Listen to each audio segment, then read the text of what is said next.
السلام عليكم ورحمة الله وبركاته. أعوذ بالله السميع العليم من الشيطان الرجيم من همزه ونفخه ونفثه. بسم الله الرحمن الرحيم. رب اشرح لي صدري ويسر لي أمري واحلل عقدة من لساني يفقهوا قولي. إن شاء الله نن به سورة انفال آیت نمبر 2 وایو. پرون آیت کې صحابه کرامو د رسول الله صلی الله علیه و آله وسلم نه د غنیمت باره کې پوښتنه کړې و. نو الله جواب ورکو چې دې ته ووایه چې دا خو د الله او د الله د رسول فیصله ده، څنګه چې وکړله تاسو الله نه ویریږئ او خپل منځو کې تعلق برابر ساتئ او د الله او د هغه د رسول اطاعت کوئ که تاسو مؤمنان یئ. اوس په دې 2 نمبر آیت کې د مؤمنانو صفاتونه بیانوي الله تعالی. ډیر ضروری آیتونه دي او ډیر پویدو د پاره بار بار د تلاوت کولو د پاره، بلکې زه خو تاسو ته دا وایم زما خو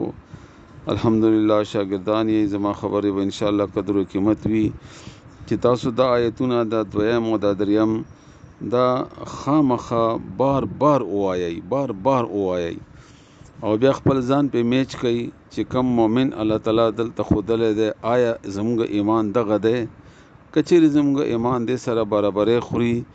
بیا خو الحمدلله وایي، د الله شکر ادا کوي.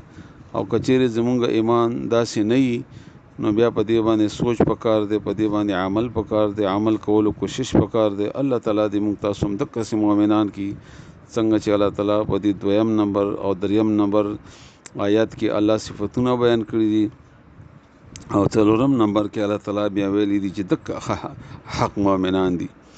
نو اوس الله تعالی فرمایي چې انما بشک خبره ده د بل نه ده، دا تاکید د پاره وایي چې دا تاکیدی خبره ده. یقینا بشک المؤمنون مؤمنان خو الذين اغه خلق دي اذا چې کله ذکر الله یاد کړل شي نوم د الله کلم چې الله یاد کړل شي وجلت نو ولرزيږي په لرزا باندې شي ورپیږي قلوبهم زړونه د دوی، یعنی مطلب خپلو کې جګړه شوه، تنازع شوله، بحث مباحثه شوله، خو چې د الله خبره پته ولګي یا د الله نوم واغستل شي بیا د دې نور زړه په لرزا شي، بیا خبره بل خپل ته ناراضي، بیا د دې خواهش د دې هغه حاجت او د دې فلانه که ضرورت دی او که حق دی او که فلانه دی که فلانه دی هغه د پاره ولرځيږي بیا، ځکه چې دا خو د الله نوم واغستل شو. د الله نوم خو داسې وړه خبره نه ده، ځکه چې یو قسم سړی اخري خو د الله نوم واغستی شي کنه. قسم اخري سړی چې والله یا قسم په الله، دا الله یو قسم ذمہوار شو. نو چې بیا سړی کله هغه قسم ماتای نو چونکې دلته د الله نوم واغسته شوی دی نو دا بیا وړه خبره نه ده، دا ډیره غټه خبره ده. د بزړه کې د الله دومره ډیر قدر وي، د الله دومره ډیر احترام وي، د الله تعالی دومره ډیر زور او مینه وي د الله سره، د هغه د وجنه د الله نوم چې واغستل شي نو زړه ور سره پرپا باندې شي، چرته غلطي ونه شي، چرته غلطه خبره می خلینه ونه شي، چرته الله ناراض نه شي، نو یو خدا وشي. و اذا او بیا کله چې تلیت تلاوت کړل شي علیهم په دوی باندې آیاته آیاتونه د هغه ان د الله تعالی نو زادتهم ایمانا نو زیات کی د دوی ایمان. بیا چې کله د قران کریم آیاتونه په اولستل شي نو بیا د ایمان کې اضافه راشي. دا ډیر عجیب او ډیر ضروری خبره ده. بعض خلکو په دې باندې اډو ایمان نشته چې ایمان زیاتیږي او کمیږي، حالانکه دلته څومره وضاحت سره الله تعالی ویلي دي چې د قران آیاتونه کله په دې تلاوت شي نو ایمان زیات شي، ایمان کې اضافه راشي. نو دې مطلب دا ده چې قران نقله سره لري وي نو ایمان کې کمی وي، چې اوري ترجمه کوي وایي تلاوت کوي خایي عمل کولو کوشش کوي نو د دې ایمان کې به اضافه راځي. ځکه چې واضح طریقې سره الله فرمایي چې وایذا تلیت علیهم آیاته کلم چې تلاوت کیږي په دې باندې آیاتونه د الله زادتهم زیاتید د ایمان د دې په ایمان کې اضافه کیږي په تلاوت سره. ګوري بیا تاسو ته وایي چې دا ډیر عظیم صفاتونه دي، دا بیا واوري او وایي چې دا ځل کې مضبوط کینی. او دریم صفت وعلى ربهم او په خپل رب باندې دوی